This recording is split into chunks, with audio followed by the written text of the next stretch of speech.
Shalom sahabat aku dan dia, saya Anis Priambodo akan bersama Anda untuk beberapa menit ke depan. Hidup untuk mengampuni adalah topik yang akan saya bahas dalam kesempatan kali ini. Tuhan Yesus Kristus kiranya memberkati Anda. Selamat mendengarkan.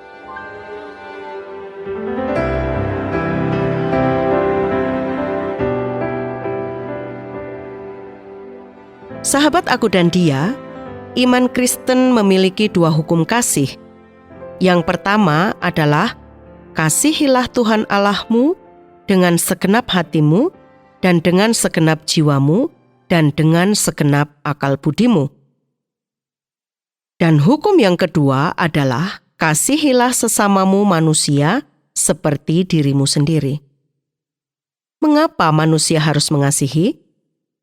Karena Allah sudah terlebih dahulu mengasihi. Dan di dalam kasih ada pengampunan. Sahabat, saya memberikan tema hidup untuk mengampuni. Hal ini mudah diucapkan tetapi tidak mudah untuk dilakukan. Inilah tantangan bagi kita. Paulus menuliskan, "Tetapi hendaklah kamu ramah seorang terhadap yang lain, penuh kasih mesra dan saling mengampuni, sebagaimana Allah di dalam Kristus telah mengampuni kamu." Efesus pasal 4 ayat 32. Ukuran hidup kita mengampuni adalah Allah. Kita harus saling mengampuni karena Kristus sudah mengampuni. Sampai berapa kali harus mengampuni? Sahabat aku dan dia, sebelum kita mengerti mengampuni lebih jauh, lebih baik kita mengerti kata kunci dari bagian ini, yaitu pengampunan dan belas kasihan.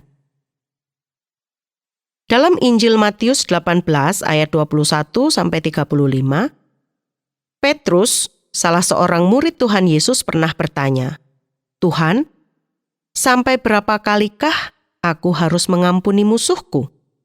Sampai 7 kalikah?" Petrus menyebut angka 7.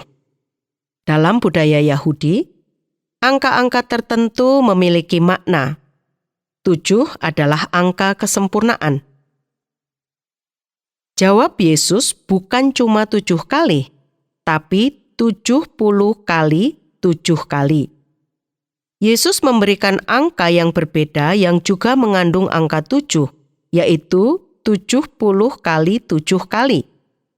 Jadi angka yang Yesus berikan itu jauh lebih besar. Artinya, mengampuni tanpa batas. Mengampuni harus terus-menerus. Dalam Injil Lukas 17 ayat 3-4, "Jagalah dirimu. Jikalau saudaramu berbuat dosa, tegurlah dia, dan jikalau ia menyesal, ampunilah dia. Bahkan jikalau ia berbuat dosa terhadap engkau 7 kali sehari, dan 7 kali ia kembali kepadamu dan berkata, 'Aku menyesal,' engkau harus mengampuni dia." Pengampunan kita harus benar-benar genap dan sempurna. Pengampunan tidak hanya diberikan beberapa kali atau sampai tahap tertentu saja. Harus ada kesempurnaan dalam pengampunan itu. Jika Yesus hanya berhenti sampai di bagian ini, maka kita pasti akan mengalami kesulitan.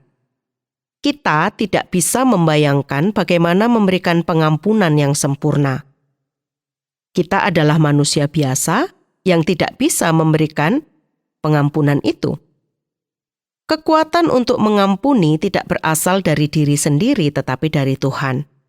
Jika kekuatan itu berasal dari diri kita, maka pengampunan kita akan terbatas. Kualitasnya rendah dan sementara.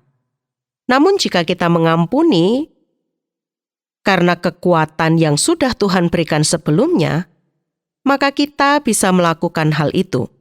Kita bisa mengampuni secara sempurna karena kita diberikan kekuatan oleh Allah yang sempurna. Jika perkataan Yesus hanya sebatas ayat 22, maka pikiran kita akan dipenuhi dengan pertanyaan. Yesus menjelaskan lebih jauh lagi pada ayat-ayat selanjutnya. Yesus menjelaskan tentang pengampunan dengan perumpamaan.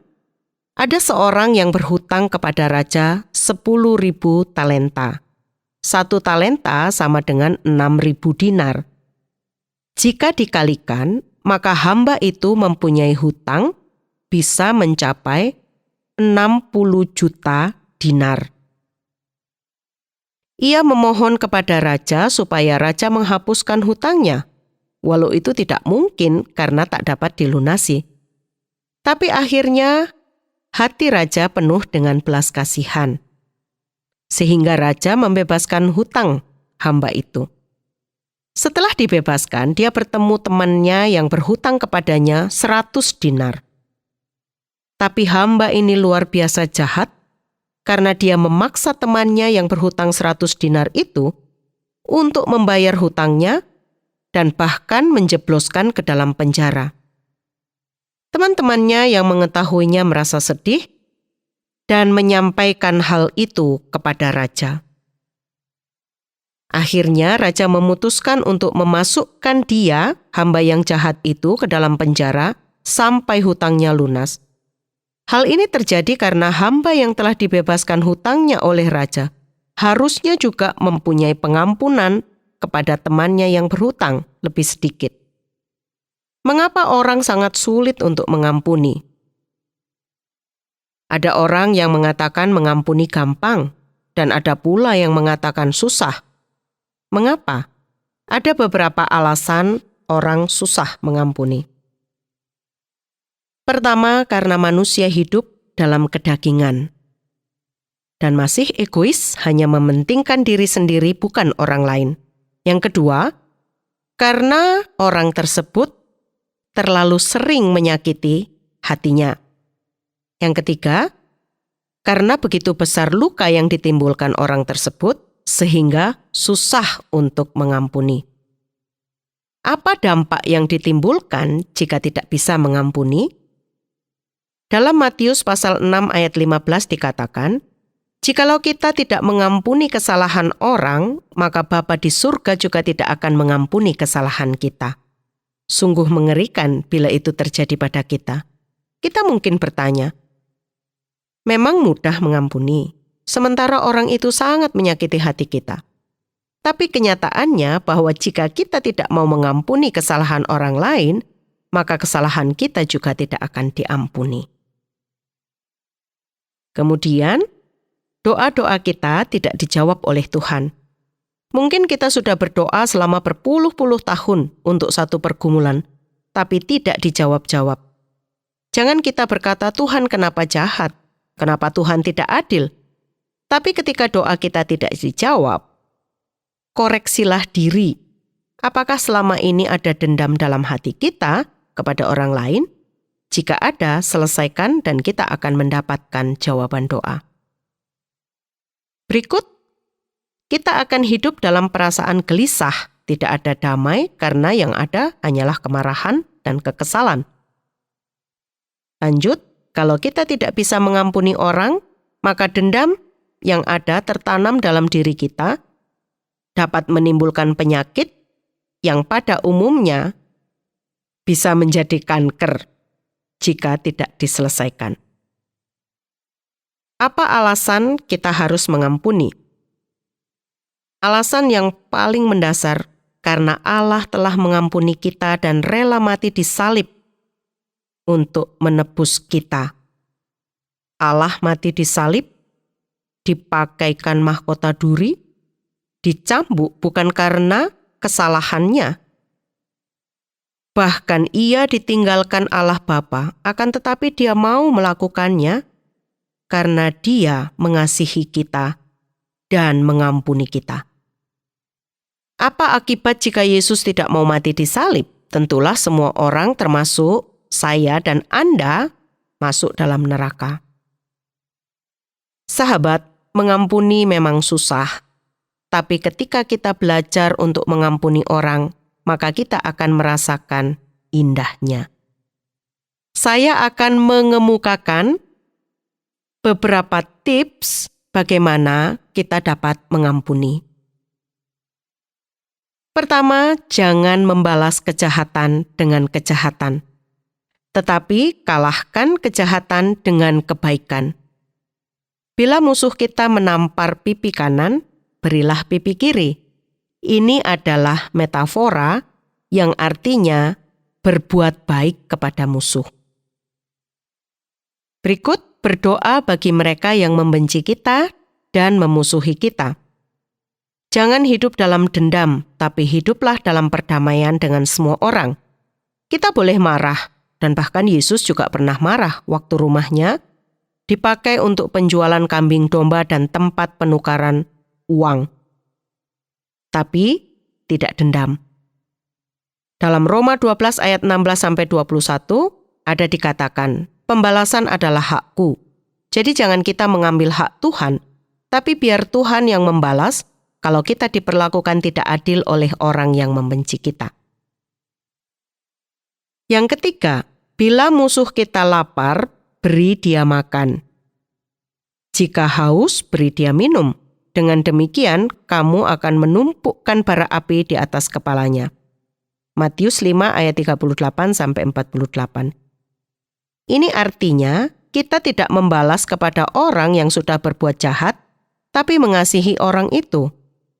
Sehingga orang itu dapat melihat kemuliaan Tuhan dan menjadi malu. Sungguh indah bila kita bisa mengampuni. Ketika kita sudah mengampuni, itu artinya kita bersedia untuk tetap memiliki relasi dengan orang itu. Jika setelah mengampuni kita mengusir orang itu, maka itu artinya kita belum benar-benar mengampuninya. Setelah Tuhan mengampuni kita, Ia memanggil kita untuk datang kepadanya. Ia mau kita rajin beribadah kepadanya. Janganlah kita menjauhkan diri dari pertemuan-pertemuan ibadah kita. Setelah Tuhan mengampuni kita, Tuhan mau kita memiliki relasi yang erat dengannya. Jika tidak, kita bukan orang-orang yang sudah diampuni. Begitu juga dengan sesama. Kita harus tetap berelasi dengan orang yang sudah kita ampuni. Kita tidak boleh hidup dalam dosa karena merasa telah mendapat pengampunan dari Tuhan. Kita harus menjaga kekudusan, sebab kekudusan atau kesucian itu penting di mata Tuhan. Ketika kita sudah diampuni, kita hidup dengan tanggung jawab. Jadi pengampunan itu tidak meniadakan tanggung jawab. Setelah Zakeus bertobat, ia berjanji untuk mengembalikan segala harta yang ia rampas secara ilegal sesuai dengan hukum Taurat. Ia tahu bahwa dirinya sudah diampuni dan ia hidup dalam tanggung jawab. Tetapi Zakeus berdiri dan berkata kepada Tuhan, "Tuhan, setengah dari milikku akan kuberikan kepada orang miskin, dan sekiranya ada sesuatu yang kuperas dari seseorang, akan kukembalikan 4 kali lipat."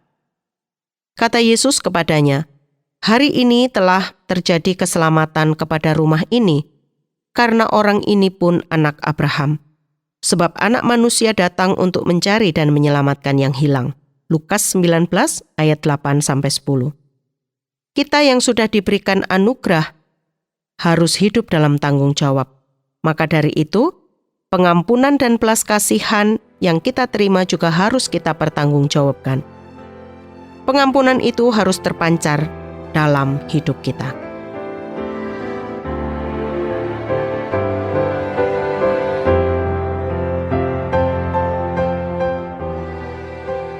Sahabat Aku dan Dia, usai sudah perjumpaan kita kali ini.